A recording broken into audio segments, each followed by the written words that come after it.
পর ইউসুফ নবী আলাইহিস সালাতু ওয়াত তাসলিমের ভাইয়ের সঙ্গে যখন সাক্ষাৎ হয়, বলে যে ভাই আমার আব্বা বেঁচে আছে, আর আমরা তো ভাই, আব্বা বেঁচে আছে কিন্তু আপনার শোকে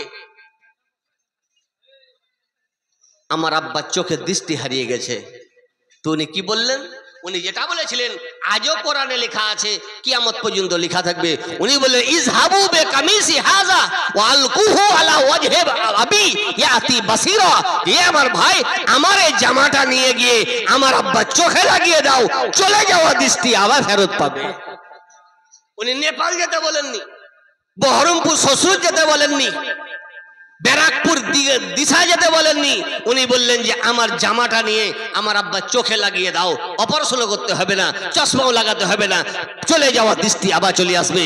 বলার উদ্দেশ্য হলো এটা যে আল্লাহর ওলিদের সঙ্গে, আল্লাহর নবীদের সঙ্গে যে কাপড়ের সম্পর্ক হয়ে যাবে, এই কাপড়ও পাওয়ারফুল হয়ে যাবে।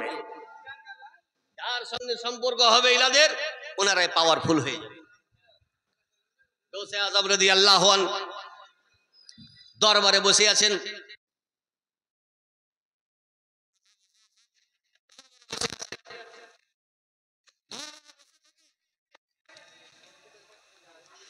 তদানীন্তন কালের একজন পীর শেখ আহমদ জাম, যিনাকে জিন্দা ফিল বলা হতো। আপনারা এখানে অনেক দূর থেকে এসেছেন, কেউ 4 চাকাতে এসেছেন, কেউ 6 চাকাতে এসেছেন, কেউ 2 চাকাতে এসেছেন। আপনাদের মধ্যে কেউ কি বাঘের উপরে চেপে এসেছেন? আজ বাঘের উপরে তো হযরতে জিন্দা ফিল উনি কোথাও যেতেন তো বাঘের উপরে আরোহণ হয়ে যেতেন, বাঘের উপরে চেপে। জিনার বাড়ি উনি মেহমান যেতেন, শর্ত হলো উনাকে আপনি লাল চা দেন চেহে না দেন, বাঘকে একটা গরু খেতে দিতে হবে, তবে উনি নামবেন বাঘ থেকে। আচ্ছা, এহেন মেহমান কেউ কবুল করবে? হ্যাঁ, এত ভিআইপি মেহমান, যার বাড়ি যাবে একটা গরু, গোটা গরু লাগবে বাঘকে। ভাগ্য ভালো যে হুজুর বড় পীর আব্দুল কাদের জিলানীর বাড়ি চলে গেছে। এই ছেলে বাড়িতে কি লোক আছে? বলছে যে আছে হুজুর, ধ্যানে আছেন। তো পীর সাহেবকে বলো যে মেহমান এসছে। ছেলে গিয়ে বলছে যে হুজুর মেহমান এসছে। বড় পীর সাহেব বলেন যে ডাকো। ছেলে বলছে যে ডাকলে আপনাকে হুজুর, ডাকলে। বলছে তুমি জানো না যে আমার নামার আগে আমার বাঘকে একটা গরু লাগবে? বলছে ই দলিল তো আমাদের পড়া নাই। তো হুজুরকে জিজ্ঞাসা করছে, হুজুর যদি বলে তো খেতে দিব। হুজুরের দরবারে আমরা চাকর গোলাম। হুজুর কোন মেহমান চলে এসছে আপনাদের দরবারে যে বাঘকে খেতে দিতে হবে তবেই নামবে? গৌসে আজম দেখছেন যে বাঘ তো দূরের কথা, বাঘের বাপও আমার গরু খেতে পারবে না। বাঘ তো পারবেই না, আর বাপও পারবে না। তো যে আমার গোয়ালে সব থেকে তাজা যেটা গরু, এটা নিয়ে যাও। আর ওনার দরবারে একটা পাতলা মাজা ভাঙা কুকুর। একবার সুন্দরবন গেছিলাম আমি, একটা ছেলে বলছে যে হুজুর এখানে কুকুর দেখতে পেলেন? কুকুর তো নজরে এলো না একটা। কি কুকুর থাকে না নাকি? বলছে কুকুর থাকে, কিন্তু এইখানে নাই। একটি কারণ হলো যেখানে বাঘ থাকবে 12 কিলোমিটারের মধ্যে কুকুর দেখতে পাওয়া যাবে না। একটা যদি বাঘ থাকে তো ক কিলোমিটারে কুকুর থাকবে না? 1000-2000 থাকবে না? 12 কিলোমিটার এরিয়াতে কুকুর থাকবে না। গৌসে আজম বলে সব থেকে দামি তরো তাজা গরু নিয়ে যাও, খেতে দাও মেহমানের বাঘকে। আর মাজা ভাঙা কুকুরটা আস্তে আস্তে আস্তে আস্তে গরুর পিছন পিছন। যেমনই ছেড়ে দেওয়া গরুকে বাঘ যেমনই ধরতে যাবে, তার আগে গৌসে আজমের কুকুর এমন ভাবে ওর টুটিকে ধরলে যে হাসপাতালেও ভর্তি নয়, একবারে সুবহানাল্লাহ প্লেস ডেট, ওখানেই একবারে ডেথ হয়ে গেল, বাঘ মরে গেল। গরু কি খাবে, কুকুরে বাঘ খেয়ে নিল। সঙ্গে সঙ্গে নেমে বড় পীর সাহেবের দরবারে গিয়ে বলছে, হুজুর রং নাম্বার লেগে গেছে, চিনতে পারিনি। যে দরবারের কুকুরের যদি এই পাওয়ার হয়, সে দরবারের মালিকের কি পাওয়ার হবে। এই জন্য আলা হযরত বলেছিলেন, क्या दबे जिसमें हो हिमायत का पंजा तेरा, क्या दबे जिसमें हो हिमायत का पंजा तेरा, शेर को खतरे में लाता नहीं कुत्ता तेरा। कि हे गौसे आजम, আপনার পৃষ্ঠপোষকতা, আপনার মদদ, আপনার দয়া, আপনার নিগাহে কারাম কাউরির উপরে যদি পড়ে যায়, তো সারা পৃথিবীর যদি শক্তি একদিকে হয়ে যায়, তো তাকে নষ্ট করতে পারবে না। এই ছিল গৌসে আজম রাদিয়াল্লাহু আনহু। আমরা চিনতে পারলাম না। গৌসে আজম পিরানে পীর রওশন জমির অনেক অনেক ঘটনা শুনেছেন। সুবহানাল্লাহ, দামি দামি ঘটনা, মূল্যবান ঘটনা, অলৌকিক ঘটনা। সুবহানাল্লাহ, গৌসে আজম রাদিয়াল্লাহু আনহু মাদ্রাসায় পড়াচ্ছেন, তালবিল ইলম পড়ছেন, উনি পড়াচ্ছেন শিক্ষক। হঠাৎ টেবিলের ভিতরে উনি হাত ভরলেন, টেবিলের ভিতরে হাত টানছেন তো পানি টপ টপ করে পড়ছে। বলুন সুবহানাল্লাহ, পানি পড়ছে। তালবিল ইলমরা চালাক হয়, মাথা টুকি মেরে দেখছে, জগ টক বলো নাকি, যে জগ নাই, লোটা নাই, বদনা নাই, ব্যবস্থা কিছু নাই, পানি কোথায়। কিন্তু কোন ছেলের হিম্মত হইল না জিজ্ঞাসা করা যে হুজুর পানি কেমন করে এলো। ডেট, তারিখ, দিন, সময় সব মুখস্থ করে রেখেছে। কিছুদিন পর কিছু ব্যবসায়িক কিছু তোহফা তাহাইফ এনে, কিছু নাজরানা এনে গৌসে আজমের উদ্দেশ্যে রওনা দিয়েছে যে হুজুর গৌসে আজমকে নাজরানা দিব। গৌসে আজমের মাদ্রাসা চলে এসে বলছে, হুজুর অমুক দিন আমরা নদীর উপরে সফর করছিলাম, নদী পাড়ি দিচ্ছিলাম, হঠাৎ আমাদের নৌকা ডুবে যায়। তা আমাদের মধ্যে একজন শিক্ষিত লোক, উনি বললেন যে এই বিপদ অবস্থাতে গৌসে আজম বলো ইয়া গৌস আল মাদাদ বলো, হয়তো উদ্ধার হয়ে যাবে। আমাদের মধ্যে একজন বলল ইয়া গৌস আল মাদাদ। যেমনই বলা, দেখলাম কোথা থেকে একটা হাত এসে আমাদের নৌকাকে উদ্ধার করে দিল। হুজুর ওই যে হাত দেখেছিলাম, ওই হাতটা আপনার হাতের মতন, মনে হচ্ছে আপনি ছিলেন আমাদের নৌকাকে উদ্ধার করে দিয়েছিলেন। হুজুর কিছু তোফা দিতে এসছে, কিছু পুরস্কার, কিছু নাজরানা। তালবিল ইলমটা বুঝেছে কবে, তো অমুক দিন। কোন টাইমে? তো এই টাইমে। যে কসম খোদার, ওই টাইমে, ওই দিনে গৌসে আজম টেবিলের তলে হাত ভরেছিলেন, পানি টপ টপ করে পড়ছিল। এর মানে বদনাতে হাত যায়নি, লোটাতে হাত পড়েনি, উনি হাত ভরেছেন টেবিলে, তো চলে গেছে সমুদ্রে। যদি উনার হাতের এই পাওয়ার হয়, তো পুরো গৌসে আজমে পাওয়ার কত আছে একবার নিজে নিজে চিন্তা করুন। গৌসে আজম রাদিয়াল্লাহু আনহু দুনিয়াতে এলেন। দুনিয়াতে আসার পর প্রকাশ্য জনসম্মুখীনে উনি বললেন যে শোনো, কদামি হাজিহি আলা রকবতে কুল্লে ওলিল্লাহ, আমার পদ মুবারক সারা পৃথিবীর ওলির ঘাড়ের উপরে। যত ওলি ছিলেন প্রত্যেকে মাথা নত করে বললেন যে হুজুর ঠিকই বলেছেন আপনি। হিন্দুস্তানের রাজা, ভারতের খাজা, আজমিরের খাজা, খাজা হিন্দাল ওলি, ভারতের সম্রাট খাজা হিন্দাল ওলি মুঈনুদ্দিন হাসান সঞ্জারি সুম্মা আজমেরি রাদিয়াল্লাহু আনহু, উনি খোরাসানে ছিলেন। উনি মাথাকে নত করে বললেন যে হুজুর আপনার পবিত্র পদ মুবারক আমাদের ঘাড়ে কেন থাকবে? আপনার পবিত্র পদ মুবারক আমাদের মাথার উপরে এবং আমাদের চোখের উপরে। গৌসে আজম রাদিয়াল্লাহু আনহু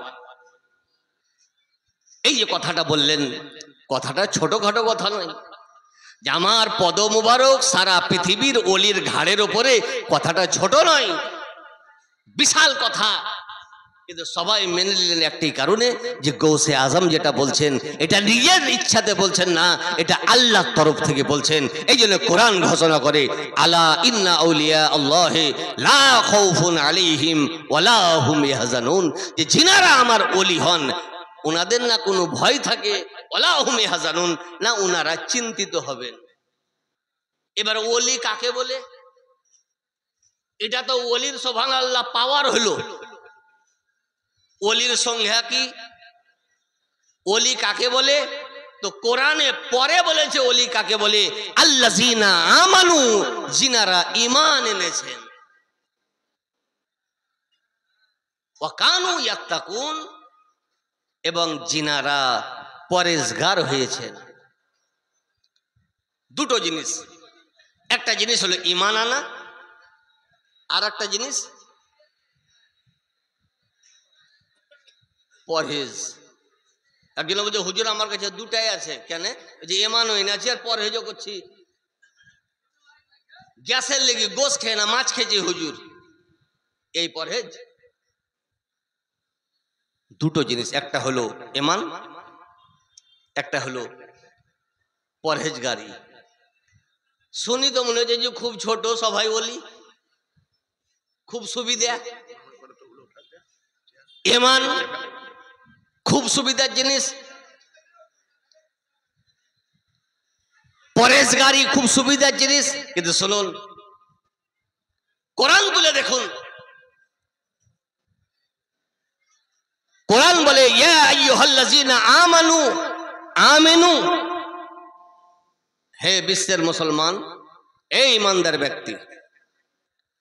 ইমানদার ব্যক্তি কাকে বলে? যারা ঈমান এনেছে তাদেরকেই না বলে? আর যারা ঈমান আনেনি তাদেরকে বলে ইমানদার ব্যক্তি? কাকে বলে? যে ঈমান এনেছে তাকে ইমানদার বলে। তো কোরআন কি বলছে? কোরআন বুঝা অত সুবিধা নয়। আজ তো ইন্টারনেট দেখি কোরআন বুঝছে, বাংলাদেশের মৌলবীকে দেখি কোরআন বুঝছে, গজলের বই দেখি কোরআন বুঝছে। কোরআন বলে ইয়া আইয়ুহাল্লাযিনা আমানু, হে ইমানদার ব্যক্তি, আমিনু, ঈমান আনো। ইয়া আল্লাহ, তুমি বলছো যে ইমানদার আর তুমি বলছো যে ঈমান আনো, এর মানে বুঝতে পারলাম না। তাহলে ইয়া আইয়ুহাল্লাযিনা আমানুর মানে? আরে সামনে থেকে চার টানছে কেন? এই সামনে থেকে চার টানছে কেন?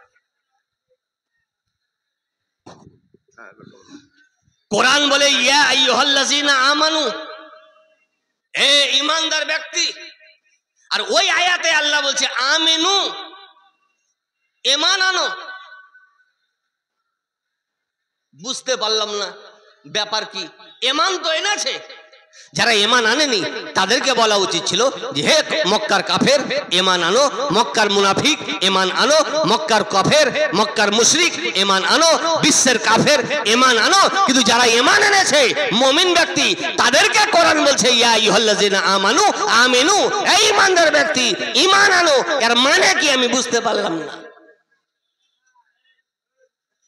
হে আল্লাহ, তোমার কোরআন বুঝার ক্ষমতা তুমি যাকে দিয়েছো সেই বুঝতে পারবে না? সবাই পারবে?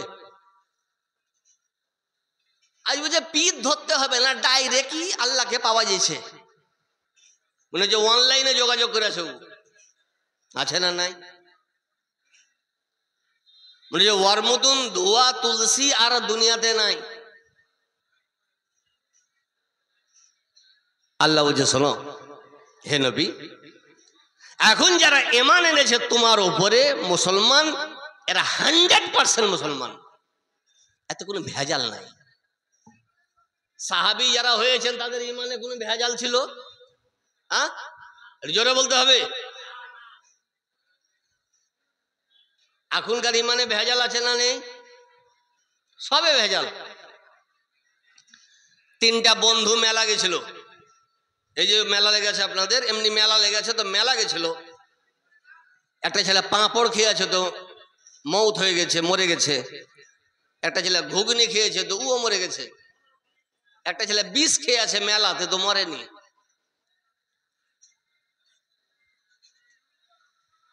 ডাক্তার এসে রিসার্চ করলো ব্যাপারটা কি, পাঁপড় খেলে তো সাধারণত মরে না, মরলো কেন? তো যে পাঁপড়ে ভেজাল ছিল, ঘুগনি খেলে ঘুগনিতে ভেজাল ছিল, যে বিষ খেলো মরলো না বাঁচলো, আর মানে কি যে বিষেও ভেজাল ছিল ওই জন্য মরলো না। দুনিয়াতে বিনা ভেজালে কেউ নাই। হে নবী, যারা আপনার ওপরে ঈমান এনেছে এরা নির্ভেজাল মুসলমান, 1% খাদ্য নাই, 100% মুসলমান। কিন্তু 2000 বন্যার পর, 2025-এর পর বিশ্ব জুড়ে বলবে যে আমরা মুসলমান, আমরা ইমানদার, আমরা জান্নাতি, কিন্তু ওদের মধ্যে ভেজাল থাকবে। এই জন্য আমি আজই রাস্তা ক্লিয়ার করে দিচ্ছি যে মুখের বলাতে মুমিন হওয়া যায় না, মুখের বলাতে মুসলমান হওয়া যায় না। ইয়া আইয়ুহাল্লাযিনা আমানু আমিনু, হে বিশ্বের মুসলমান, তুমি তোমার ঈমানকে কোরআন ও হাদিসের আইনাতে দেখো, যদি ঠিক আছে তো আলহামদুলিল্লাহ, আর যদি ঠিক নেই তো আমিনু, নিজের ঈমানের রিসার্চ করো, নিজের ঈমানের রিচার্জ করে নাও, কারণ ভেজালের জামানাতে তুমি আছো। পরিষ্কার করো। ইয়া আইয়ুহাল্লাযিনা আমানু। এবার ঈমান কাকে বলে? ঈমান কাকে বলে? আর গৌসে আজম ইনারা পাওয়ার পেলেন কোথা থেকে? পাওয়ার কি কিনেছেন আমেরিকা থেকে, চায়না থেকে? পেলেন কোথায়? এরই ওপরে দুটি কথা বলে ইনশাআল্লাহ বক্তব্য সমাপ্ত ঘোষণা করব। সেটা হলো ঈমান কাকে বলে। হাদিসের মধ্যে নির্ভরযোগ্য হাদিস, যে হাদিস প্রত্যেক জামাতের মানুষ ভালো চোখে দেখে, তার নাম হলো বুখারী শরীফ। ঠিক না বে ঠিক? বুখারী শরীফ। বুখারী শরীফে ইমামে বুখারী রহমতুল্লাহ আলাইহি একটা চ্যাপ্টারই রেখেছেন, বাবু হুব্বির রাসূলে মিনাল ঈমান, নবী মুস্তাফার মুহাব্বতটাই হলো ঈমান। বলুন সুবহানাল্লাহ। ঈমান কি জিনিস? নবী মুস্তাফার মুহাব্বতটাই হলো সুবহানাল্লাহ ঈমান। নবীর কি বললাম? নবী মুস্তাফার মুহাব্বতটাই হলো সুবহানাল্লাহ ঈমান। বাবু হুব্বির রাসূলে মিনাল ঈমান, নবী মুস্তাফার মুহাব্বতটাই হলো ঈমান। তো যার সঙ্গে নবী মুস্তাফার সম্পর্ক বেশি, জানতে হবে তার সঙ্গে সুবহানাল্লাহ ইসলামেরও সম্পর্ক বেশি। আর যে নবীকে ছেড়ে বসে আছে, জানতে হবে তার সঙ্গে ঈমানের ও ইসলামের কোনো সম্পর্ক নেই। আজ বড় আফসোস যে আজ আমাদের কাছে সবকিছু আছে, ক্যাটালগ দেখে জিনিস অর্ডার করছে অনলাইন, কিন্তু সব থেকে বড় আশ্চর্য জিনিস সেটা হলো সব আছে, আমাদের কাছে নবী মুস্তাফার মোহাব্বতটাই ভারী লেগে গেছে। গৌসে আজম ইউনিভার্সিটিতে সুবহানাল্লাহ গৌসে আজম ডিগ্রি করে বড় পীর হননি, মাদ্রাজ ইউনিভার্সিটিতে পড়ে বড় পীর হননি, নালন্দা বিশ্ববিদ্যালয়ে বিজ্ঞান বিভাগে রিসার্চ করে উনি বড় পীর হননি। বড় পীর হয়েছেন তো নবীর মোহব্বতে হয়েছেন। কিসে? নবীর সঙ্গে যার যেরকম মোহব্বত সে সেরকম পেয়েছে। বৃষ্টি হয়, বৃষ্টি হয় কি হয় না? এখন তো বলতেই হবে না, 3 দিন ধরে যা হয়েছে, প্রথমকার 8 মোল্লার জামাই আর এখনকার বৃষ্টি দুটাই সমান। তখনকার জামাইও বাড়ি ছাড়তে চাইতো না, আর এখন বৃষ্টিও ছাড়তে চায় না, একই। তো বৃষ্টি যে হয় তো এই পার্টি দেখে হয় না মুখ দেখে? যেদিকে আমার পার্টির লোক এইদিকে বৃষ্টি বেশি হবো, এইদিকে আমার তো একজনে ভোট দেয়নি এইদিকে কম হবো, মুখ দেখি হয়? হ্যাঁ, বৃষ্টি কি সেন্ট্রাল গভর্নমেন্ট যে পার্টি দেখি হয়? সমানভাবে বৃষ্টি হয়। যার যত যোগ্যতা সে তত সুবহানাল্লাহ বৃষ্টিকে সংগ্রহ করে। পাহাড় পড়ে আছে, বৃষ্টি হওয়ার পরে পাহাড়ে উঠে দেখছে 1 ফোঁটা বৃষ্টি নাই, 1 ফোঁটা নাই। বাড়িতে পুকুর পুষ্করণী ছিল, হাফ ছিল, 1 ঘন্টা বৃষ্টি হওয়ার কারণে পুকুর ফুল হয়ে গেছে। বাড়ির লোক পুকুর চিনতে পারে না। কেন? নম্রতা, ভদ্রতা, সাধুতা, সততার কারণে চুপচাপ পুকুর বসে আছে যে যা আসছি আয় কবুল করব। যাই আসছে কবুল করে নিয়েছে। বৃষ্টি সমান হয়েছিল, পাহাড় সিনাকে সামনে রেখে বলল যে আমি সব থেকে মজবুত। যেমনই বলা বৃষ্টি তো সমান হয়েছিল, পুকুরের নম্রতার কারণে পুকুর তো সঞ্চয় করলো, পাহাড়ের গর্বের কারণে পাহাড় সঞ্চয় করতে পারলো না। তো যে যেমন নবীর সঙ্গে মোহব্বত করেছে তার তেমন ঈমান মজবুত হয়েছে। গাউসে আজম রাদিয়াল্লাহু আনহু নবী মুস্তাফার থুথুর মর্যাদা দিয়েছেন। এই জন্য বুখারী শরীফ বলে বাবু হুব্বির রাসূলে মিনাল ঈমান, নবী মুস্তাফার মোহব্বতটাই হলো ঈমান, মোহব্বতটাই হলো ইসলাম। আর আজ সবকিছু আছে, যেটা নেই সেটা হলো নবী মুস্তাফার মোহব্বত নেই। আর এই কারণে আজ মুসলমান জামাত ছাড়া, দল ছাড়া হয়ে আজ বিভিন্ন জায়গায় ঘুরে বেড়াচ্ছে। কেউ কাউকে তরাইছে না, কেউ কাউকে হচ্ছে না। এই জন্য ডাক্তার ইকবাল বহু পূর্বে বলেছিলেন যে হে বিশ্বের মানব জাতি, শোনো, তোমরা যদি দুনিয়াতে লাভবান হতে চাও তো একটা জিনিস করতে হবে, সেটা হলো এই যে তরিকে মুস্তাফা কো ছোড়না হে ওয়াজহে বরবাদি, तरीके मुस्तफ़ा को छोड़ना है वजह बर्बादी, इसी से कौम मुस्लिम हुई है जमाने में बेइक्तदार अपनी। आज नबी के छाड़ार कारणे আমরা পাওয়ারলেস হয়ে গেছি। हमें करनी है सहे बतहा की रेजा जुई, আমাদের উচিত হবে যে কুল কাজ করলে আমার নবী রাজি হবেন। কার ও হো গয়ে তো রহমতে পরওয়ারদিগার আপনি, কারণ নবী যদি রাজি হয়ে যান তো অটোমেটিক আল্লাহ তাআলা রাজি হয়ে যাবেন। কিন্তু আজ আমরা সবকে রাজি করতে পারলাম, নবী মুস্তাফাকে রাজি করতে পারলাম না। এই জন্য কোরআন বলে ইয়া আইয়ুহাল্লাযিনা আমানু আমিনু, হে বিশ্বের মানব জাতি ঈমান তুমি চেক করো, কারণ ঈমান চতুর্দিকে তোমার ঈমান চোর ঘুরে বেড়াচ্ছে, যে কোনো অবস্থায় ঈমান হারিয়ে যেতে পারে। এই জন্য তুমি যেমন বডি চেক করাও তেমন নিজের ঈমানকেও চেক করাও। সুবহানাল্লাহ। তো যারা ঈমানকে মজবুত করেছে ওয়া কানু ইয়াত্তাকুন, আর যারা পরহেজগারি এখতিয়ার করেছে, পরহেজগার হয়েছে, কোরআন বলে এহেন পার্সনের নাম হলো আল্লাহর ওলি। যিনারা আল্লাহর ওলি হয়ে গেছেন, না ওনাদের ভয় না কিয়ামতে ওনারা চিন্তিত হবেন। পরহেজগারি কাকে বলে? পরহেজগার, পরহেজগারি কাকে বলে? তাফসিরের মধ্যে বিখ্যাত তাফসিরের কিতাব তাফসিরে বাইজাবি, ওতে লিখছে যে পরহেজগার হতে গেলে দুটা জিনিস লাগবে। কটা জিনিস? দুটা। আপনারা বলবেন যে আজকাল ওয়াজ খুব সুবিধে, একবারে বেশি কিছু না, সবই দুটা দুটা করে। দুটা জিনিস, একটা হলো মিন ফেলিল খায়রাত, দ্বিতীয় হলো ওয়া তারকিল মাসি। একটা লোকের কয়েকটা বদ অভ্যাস ছিল, না হইলেও ৬-৭টা বদ অভ্যাস। কটা ছিল? ৬-৭টা। তো নবী পাকের দরবারে এসে বলছে যে হুজুর কলমা পড়বো। তো নবী বলছেন যে কিছু ওয়াদা করতে হবে, তোমার যত বদ অভ্যাস আছে এগুলো তোবা করো। বলছে হুজুর একসাথে সব ছাড়তে পারবো না, একা করে ছাড়বো। জ্ঞানের ভান্ডার, বিশ্বের গুরু, গুরুর গুরু নবী মুস্তাফা সাল্লাল্লাহু আলাইহি ওয়াসাল্লাম, উনি বললেন যে একটা আমি দিচ্ছি, ওইটা ছাড়ো। কি? মিথ্যা কথা যে বলো তুমি, ওটা ছেড়ে দাও। এই যে হুজুর কোনো ব্যাপার নাই, মিথ্যা কথা বলবো না, বাকি গুলা তো চলবে। হ্যাঁ, ওগুলা চলবে।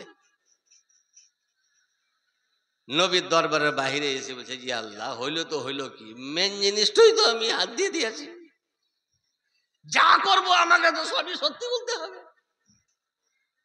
মদের আড্ডায় গিয়ে মদ খাইতে বলছে সত্যি বলতে হবে, মার্ডার করার আড্ডায় গিয়ে মার্ডার করে না, যে নবী জিজ্ঞাসা করলে সত্যি বলতে হবে। তো কত আর মিথ্যা কথা বলবো? নবী বলেছে সবই সত্যি বলতে হবে, আর আমি অঙ্গীকারও করে যে সত্যি বলবো। যত কুবুদ্ধি ছিল সবকে তোবা করে নবীর দরবারে এসে বলছে হুজুর আমি ভেবেছিলাম খুব হালকা, কিন্তু এত ভারী যে আরবের বড় বড় পাহাড়ও এত ভারী ছিল না। মিন ফেলিল খায়রাত। একটা হলো কোরআন যেটা বলেছে তার উপরে আমল করতে হবে, খুব সুবিধা। ওয়া তারকিল মাসি, কোরআন যেটা নিষেধ করেছে ওটাকে বর্জন করতে হবে। দুটা জিনিস। একটা মানুষকে সুগার হয়েছে 650, ডাক্তারখানা গেছে বহরমপুর। ডাক্তার বলছে রে কঠিন ব্যাপার তো, সুগার 650, মানে আপনি এলেন কিসে? বলছে আইসিইউতে। বলছে শুনুন, ট্যাবলেট খাবেন, খাবার আগে খাবেন, খালি পেটে খাবেন, ট্যাবলেট খাবেন। চিনিওয়ালা চা তো দূরের কথা, চিনি উচ্চারণ করা যাবে না, সুগার বাড়বে। ভাত, পেট ভরে ভাত খাওয়া যাবে না। আর কি কি খাওয়া যাবে না? অনেক কিছু নিষেধ আছে, মেন হলো এই দুটো, চিনি খাওয়া যাবে না আর ট্যাবলেট খেতে হবে। বাড়িতে এসে বলছে 500 টাকার পয়সা দিয়ে, এটিএম এর মতো লাইন দিয়ে ফার্মেসিতে গিয়ে ওষুধ কিনে। ডাক্তার বলছে যে চিনি খাওয়া যাবে না, মানে ডাক্তার তো দেখতে পাই না, তো এক কাজ করো, শুধু চিনি লয়, একটু গুড় মিশাইন চা করে দাও, ট্যাবলেট খাবো না। আচ্ছা বলুন, সুগার কমবে না বাড়বে? হ্যাঁ, কমবে। একজন বলছে কমবে, কারণ বহরমপুর থেকে যে হেঁটি বাড়ি এলো, কমবে না হুজুর?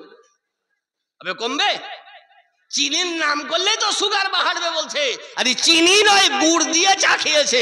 এর মানে কি, যদি সাকসেসফুল হতে চাই, বডিকে বাঁচাতে চাই, নিজেকে কন্ট্রোল করতে চাই, তো ডাক্তার চাহে ওর বাড়িতে থাক, চাহে চেম্বারে থাক, ওর ফর্মুলা অনুযায়ী যে চলবে সে রুগী হবে সাকসেসফুল। তদ্রূপ কোরআন বলেছে, আমি যেটা বলেছি তার উপরে আমল করো, আমি যেটা নিষেধ করেছি সেটা বর্জন করো। তো যারা এর উপরে আমল করে তারাই হলো অরিজিনাল মুমিন, তারাই হলো মুসলমান। আর যারা দুটারই উপরে আমল করে, তাদের আমল করা আর না করা দুটাই সমান। ওষুধও খেয়েছে, চিনিও খেয়েছে, চলবে?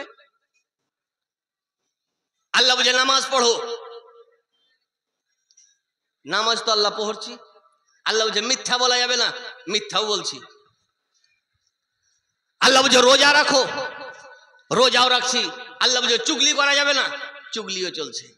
আল্লাহ বলছে জাকাত দাও, জাকাতও দিছি। আল্লাহ বলছে চুরি করা যাবে না, চুরিও করছি। তাহলে আল্লাহ যেটা নিষেধ করেছে তার উপরে আমল করছি, আল্লাহ যেটা বলেছে তার উপরে আমল করছি। তো আমাদের অবস্থা ওই রকম, সুগার ওয়ালার সুবহানাল্লাহ চিনি খাওয়ার মতন। তো যতদিন চিনি খাবে সুগার থেকে পরিত্রাণ পাবে না। তো যতদিন আমরা এর উপরে আমল করব, কিয়ামত পর্যন্ত কোরআনের উপরে আমল হবে না। আর যিনারা আল্লাহর ওলি, হারাম তো হারাম, যেটাতে হারাম হওয়ার সন্দেহ আছে ওটা থেকে উনারা বাঁচতেন। আল্লাযীনা আমানু ওয়া কানু ইয়াত্তাকুন, ঈমান এনেছেন তো পরিপূর্ণভাবে, 99% নয়, 95% নয়, 85% নয়, ঈমান এনেছে তো পূর্ণ ঈমান এনেছে। ঈমান এনেছে, মোহাব্বত করেছে, তো দিল দিয়েছে তো পূর্ণ নবী মুস্তাফাকে দিল দিয়েছে।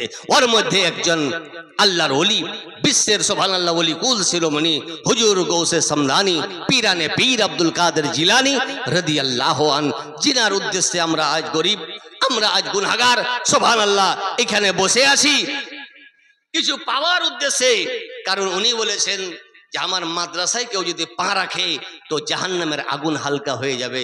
আমরা বলবো যে হুজুর আমরা তো গরিব, আমরা অসহায়, আপনার মাদ্রাসা তো আমরা যেতে পারবো না, কিন্তু 10 টাকা 20 টাকা 50 টাকা দিয়ে আপনার নামে একটুকুন তাবারুকের ব্যবস্থা করেছি, এটা সিরলির ব্যবস্থা করেছি, এটাই যদি কবুল হয়ে যায় উনার দরবারে তো আমাদের ইনশাআল্লাহ বেড়া পার হয়ে যাবে। কারণ আল্লাহর ওলি যেটা বলেন ওটা নিজের তরফ থেকে নয়, হাদিসে কুদসি বলে যে উনারা যেটা বলেন ওটা আমার তরফ থেকে ইশারা হয়, উনাদের শুধু মুখটা হিলে। আজ গৌসে আজম, অনেক লোক বলে যে গৌসে আজমে যদি এত পাওয়ার হইলো তো ইরাকে এত বম পড়লো কেন? বলে না কিছু মানুষ আছে, আর কাজ নাই, ভুল ধরার চেষ্টা লোকের। তো আমাদের মতো লোকের কাছে প্রশ্ন করে না, চার দোকানে করবে। হ্যাঁ কি হয়? ও চার দোকানে তো সবই হয়, খালি প্রধানমন্ত্রী গঠন হয় না, না তো ওটাও হবে আর কয়দিন পর মনে হয়। চার দোকান, চা থেকেই তো প্রধানমন্ত্রী হয়, তাই বলছে লোকে। এখন আল্লাহ জানে চা থেকে হয় না কফি থেকে হয়। বগদাদে এত বম পড়লো তো গৌসে আজম যদি না বাঁচায় তো মধুপুর তোমাদেরকে বাঁচাবে? আপনি বলছে ঠিকই বলেছে, যে চাঁদা দিত ওটাও আর দিবে না। শুনুন,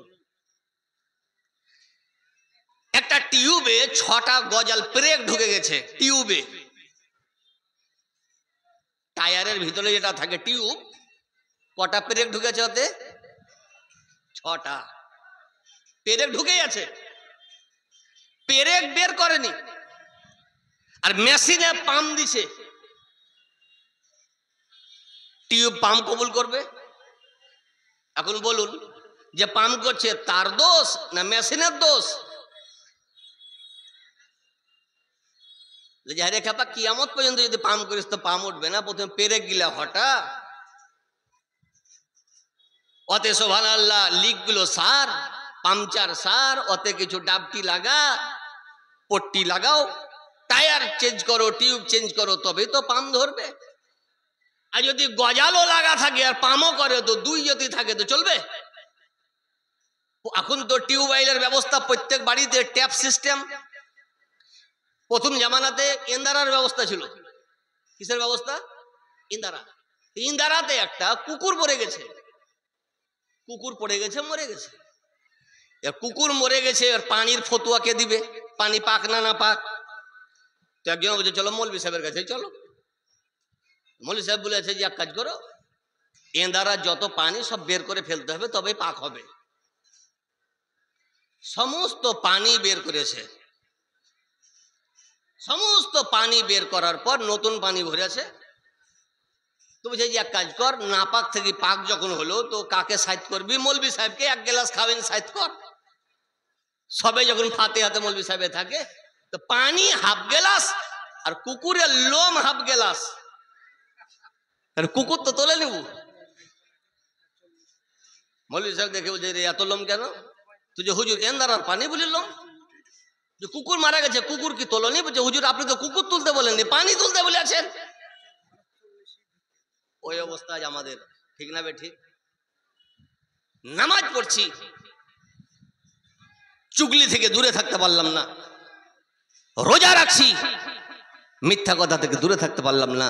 জিবরিল আমিন আলাইহিস সালাতু ওয়াত তাসলিম নবীর দরবারে এলেন, আর নবীকে জিজ্ঞাসা করছেন, মশলা জিজ্ঞাসা করছেন। কে? ফেরেশতাদের সর্দার জিজ্ঞাসা করছেন দোজাহানের সর্দারকে। ফেরেশতার সর্দার জিবরাইল জিজ্ঞাসা করছেন কোন মাদ্রাসার মৌলভীকে নয়, দোজাহানের বাদশাহ নবী মুস্তাফাকে। ঈমান কাকে বলে হুজুর? নবী বললেন। হুজুর ইসলাম কাকে বলে? নবী বললেন। হুজুর ইহসান কাকে বলে? নবী বলছে আনতা আবুদাল্লাহ কান্নাকা তারাহু ফাইন লাম তাকুন তারাহু ফাইন্নাহু ইয়ারাক। হে জিবরিল, ওই মতো ইবাদত করো মনে হয় তুমি আল্লাহকে দেখছো। আর তোমার দ্বারা যদি এটা অসম্ভব হয়, তো তুমি এটা নিয়ত করো যে আল্লাহ তোমাকে দেখছে। এই নিয়তে কেউ যদি নামাজ পড়ে, তো সমস্ত কুকর্ম থেকে সে বঞ্চিত থাকবে, কুকর্ম থেকেও পরিত্রাণ পাবে, সমস্ত গুনাহ থেকে বাঁচবে, তো আর ঈমানও সেফটি থাকবে, আর তাকওয়াও সেফটি থাকবে। এই জন্য কোরআন বলে আলা ইন্না আউলিয়া আল্লাহি লা খাউফুন আলাইহিম ওয়ালা হুম ইয়াহজানুন আল্লাযিনা আমানু ওয়া কানু ইয়াত্তাকুন। হে বিশ্বের মানব জাতি, সাবধান হয়ে যাও, খবরদার হয়ে যাও। 120তে আসলে এখানে গতি কমিয়ে দাও, কারণ সামনে জিনাদের বর্ণনা হচ্ছে, এটা সাধারণ পার্সনের বর্ণনা হচ্ছে না, আমার খাস ওলিদের বর্ণনা হচ্ছে। এই জন্য এখানে যদি 120তে আসো, তো ঈমানের খাতরা হয়ে যেতে পারে। আমার জিনারা ওলি, ওনাদের না কোনো ভয় আছে, ওয়ালা হুম ইয়াহজানুন, না কিয়ামতে ওনারা চিন্তিত হবেন। আল্লাযিনা আমানু ওয়া কানু ইয়াত্তাকুন, জিনারা ঈমানের উপরে অটল ছিলেন, ওয়া কানু ইয়াত্তাকুন, এবং জিনারা সুবহানাল্লাহ পরেশগার হয়েছিলেন। এই দেখেন নারে তাকবীর, এটা জোরে সোরে তাকবীরটা লাগান। হ্যাঁ, ও দ্য টাইম হয়ে গেল, বুঝি নাকি চালাই আস্তে আস্তে নাকি।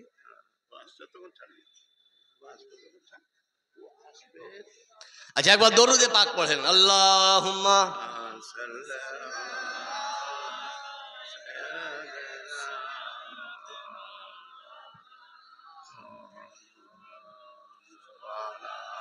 ওয়ালা আলি সাইয়্যিদিনা মাওলানা মুহাম্মদ সাল্লু আলা মুহাম্মাদিন। मोहम्मद हरदम जुबान से निकालो पाक नामे मोहम्मद हरदम जुबान से निकालो शफियाना मोहम्मद सल्लल्लाहु अलैहि वसल्लम। तो आज কোরআন বলছে ওলি হতে গেলে প্রথম স্টপেজ ঈমান 100% হতে হবে। আর ঈমান 100% কখন হবে? বুখারী শরীফ ব্যাখ্যা দিচ্ছে যে নবী মুস্তাফার মোহব্বত ওর নামই হলো ঈমান। আজ কার ঈমান মজবুত কার ঈমান দুর্বল এটা জানার জন্য এমআরআই করার দরকার নেই।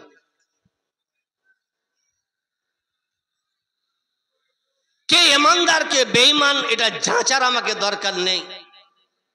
কাছে গিয়ে দেখতে হবে যে নবীর মোহব্বত আছে না নেই।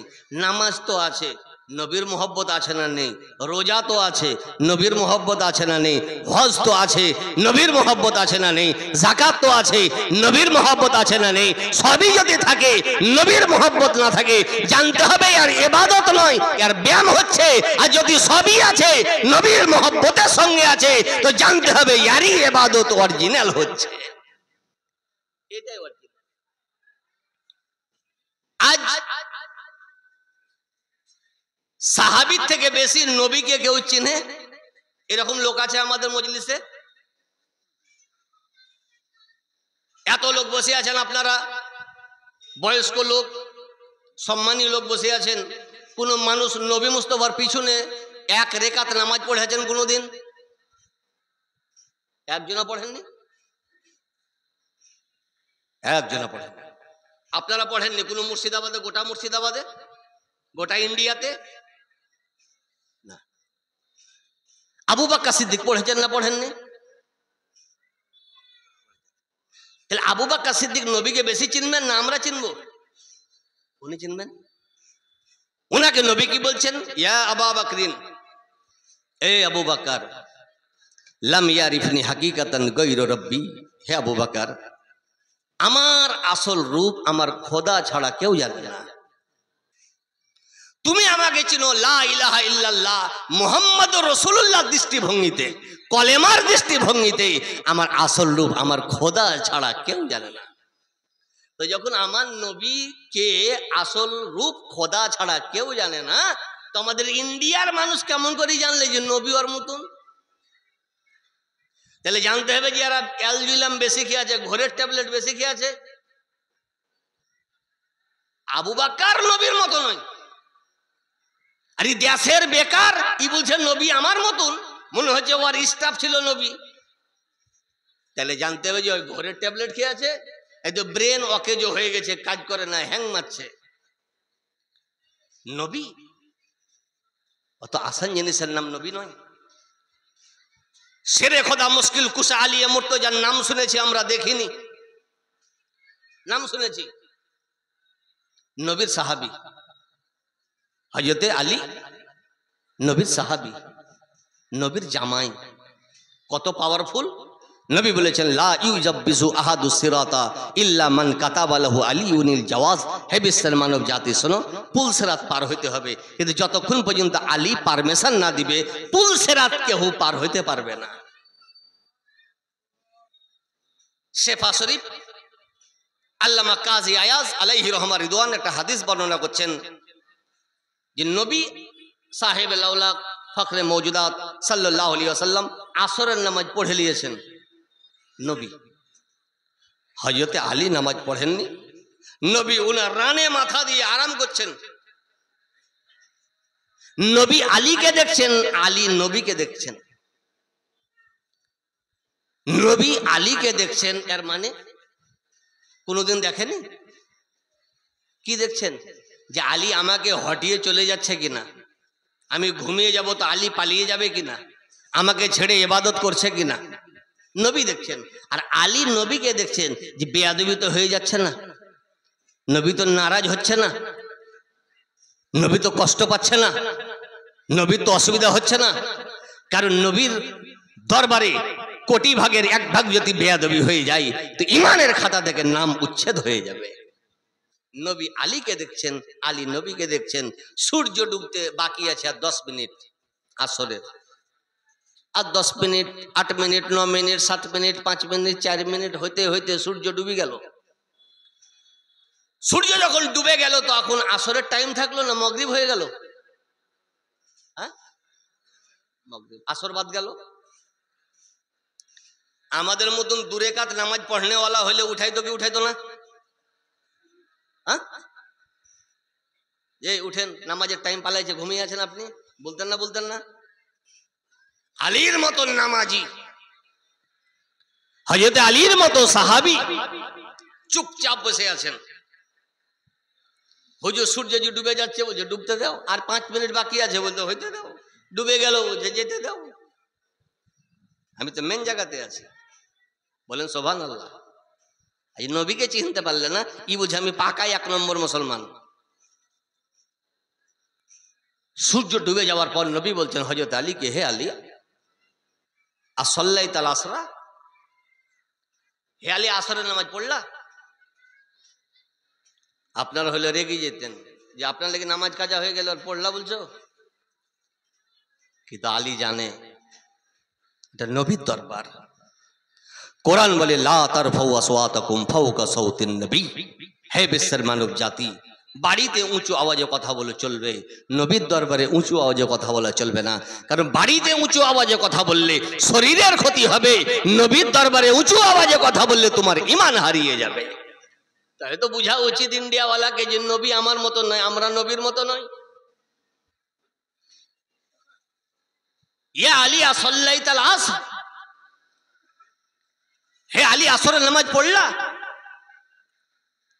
উনি বলছেন লা, সূর্য ডুবে গেল পড়তে পেলাম না, আপনার কারণে পড়তে পেলাম না, এত কথা নয়, লা। এবার নবী কি বলছেন, হাদিস তুলে দেখুন। নবী বলছেন আল্লাহুম্মা আন্নাহু ফি তাআতিকা ওয়া তাআতি রাসূলিকা ফারদুদ আলাইহি শামসা, হে খোদা, আমার আলী তোমারও কাজ করছিল, আমার আলী আমারও কাজ করছিল, এইজন্য আসরের টাইমে যেখানে সূর্য থাকে ওখানে ডুবা সূর্যকে আবা করে দাও। পৃথিবী দেখলো যে আলী নবীর কাজ করছিলেন, নবী পাক সাল্লাল্লাহু আলাইহি ওয়াসাল্লাম আরাম করছিলেন, আল্লাহর কাজ তো করলেন না আলী, আসরের নামাজ কাজা। কিন্তু আমার নবী কি বলছেন, হে আল্লাহ, আলী তোমারও কাজ করছিল, আলী আমারও কাজ করছিল। এত নবী কি বলতে চাইছেন? নবী মুস্তাফা বললেন যে আমার ইতাআত মানে খোদার ইতাআত করা, আর খোদার ইতাআত মানে নবী মুস্তাফার ইতাআত করা। এটাই সাহাবী বুঝতে পেরেছে, এটা ইন্ডিয়াওয়ালা বুঝতে পারেনি। এই জন্য ইন্ডিয়ার যারা সুবহানাল্লাহ বেশিরভাগ মুসলমান, এরা নতুন মযহাবের মুসলমান, সাহাবীর মযহাবের মুসলমান হতে হবে, তবেই আমরা পার পাবো। এই জন্য কোরআন বলে আল্লাযীনা আমানু, যিনারা ঈমান এনেছে, সাহাবী যে মতো ঈমান এনেছে, নবীকে মেনে ঈমান এনেছে। কোন সাহাবী নবীর ভুল ধরেনি, কোন সাহাবী নবীর ভুল ধরেনি। আর আজ ঘুরি ঘুরি নবীর ভুল ধরছে। যারা সাহাবীর পন্থার উপরে আছে না নিজের সুবহানাল্লাহ পন্থার উপরে আছে? কোন সাহাবী নবীকে অশিক্ষিত বলেনি। আজ ইন্ডিয়ার মৌলবি, বাংলাদেশের মৌলবি নবীকে অশিক্ষিত বলছে। যারা সাহাবীর লাইনে আছে এরা তো ফেরাউনের লাইন থেকে খারাপ, আবু জাহেলের লাইন থেকে খারাপ, শিয়ার লাইন থেকে খারাপ। বলার উদ্দেশ্য হলো এটা, নিজের ইচ্ছাতে শরীয়ত বুঝা যাবে না, শরীয়ত বুঝা যাবে নবী মুস্তাফার হাদিস থেকে। এই জন্য নবী মুস্তাফাকে নিজের ইচ্ছাতে মানা যাবে না, নবীকে মানতে হবে যেভাবে হাদিস ও কোরআন মানার অর্ডার দিয়েছে। আর মরার পর পস্তাইলে হবে না, এখনই সংশোধন করার টাইম আছে। এই জন্য আল্লাহর ওলিদের আজ অবদান, যে ওনাদের ওসিলায় সুবহানাল্লাহ আজ আমরা নিজেকে মুসলমান দাবি করছি। ভারতবর্ষে খাজা হিন্দাল ওলি যদি না আসতেন তো আমরা মুসলমান খাতাতে নাম লেখাতে পারতাম না। আজ যে আমরা গর্ব করছি খাজা হিন্দাল ওলির অবদান, আর সারা পৃথিবীতে ইসলাম পৌঁছিয়েছে, এটা আল্লাহর পূর্ণ ওলিদের অবদান। এই জন্য আমাদেরকে ওলির কাছে থাকতে হবে। কোথায় থাকতে হবে? ওলির কাছে থাকতে হবে। আর মানে হলো যে বাড়ি ঘর বিচি হয়তো ওলির বাড়িতে বাড়ি বানিয়ে দেবো না, সম্পর্ক রাখতে হবে, সম্পর্ক রাখতে হবে। পাওয়ার হাউসে প্রত্যেকের মিটার থাকে না, ওখান থেকে তার এনে বাড়িতে জয়েন করতে হয়। ওলির সঙ্গে সম্পর্ক রাখতে হবে, বেয়াদবি করলে হবে না, তবেই নবীকে বুঝতে পারা যাবে। আর নবীকে যতক্ষণ পর্যন্ত বুঝা যাবে না, কিয়ামত পর্যন্ত আল্লাহ তাআলাকে বুঝতে পারবেন না। আজ যে টাইমে আমরা বসবাস করছি, বড় আফসোস যে সব সম্ভব, হাতে ঈমান রাখা অসম্ভব হয়ে গেছে। ঈমান রাখা অসম্ভব হয়ে গেছে। বিদেশে তো নিজেকে ইসলামের পরিচয় দিতে মানুষ ভয় করছে, ঠিক না বে ঠিক? কারণ কি? কারণ হলো এই যে আমরা সব হারিয়ে বসে আছি, সব হারিয়ে বসে আছি, এক কাপ চাতে বিক্রি হয়ে বসে আছি। আজও টাইম আছে, আজও টাইম আছে। আর এটা আমার কথাতে টাইম নয়, এটা কোরআনের কথাতে টাইম আছে। কোরআন বলেছে ওয়ালা তাহিনু ওয়ালা তাহজানু ওয়া আনতুমুল আলাউন ইন কুনতুম মুমিনিন। হে বিশ্বের মুসলমান শুনো, ওয়ালা তাহিনু, তোমরা কমজোর নয়, ওয়ালা তাহজানু, তোমরা চিন্তিত নয়, ওয়া আনতুমুল আলাউন, তোমরাই নেতা, ইন কুনতুম মুমিনিন, তোমরা যদি মুমিন হয়ে যেতে পারো। এবার তাকবীর দেন, এবার লাইনে এসছে, এখন অন্য লাইনে। আলেমে সম্মান করাটাই, চাহে লাইনে থাক চাহে বে লাইনে থাক, সম্মানার্থে একবার নারা লাগান, নারে তাকবীর, নারে তাকবীর, নারে রিসালাত। उलामा अहले सुन्नत, उलामा अहले सुन्नत जलसा कमेटी, हुजूर गौसे आजम का दामन, हुजूर ख्वाजा हिंदल वली का दामन, हजरत अल्लाह मौलाना अमीरुल इस्लाम चतुर्वेदी साहेब, नारे तकबीर, नारे रिसालात। এই দেখেন সুদূর বর্ধমান থেকে সুরের রাজা হযরত আল্লাহ মৌলানা কারি আমিরুল ইসলাম চতুর্বেদী সাহেব উনি চলে এসেছেন। উনারই অপেক্ষা করছিলাম যে কখন আসবেন, সাক্ষাৎ হবে। আর আমিও সুবহানাল্লাহ একটুকুন আরাম পাবো। আমি পড়েছিলাম মহাগ্রন্থ কোরআন মাজিদ হইতে অপূর্ব আয়াতে কারিমা।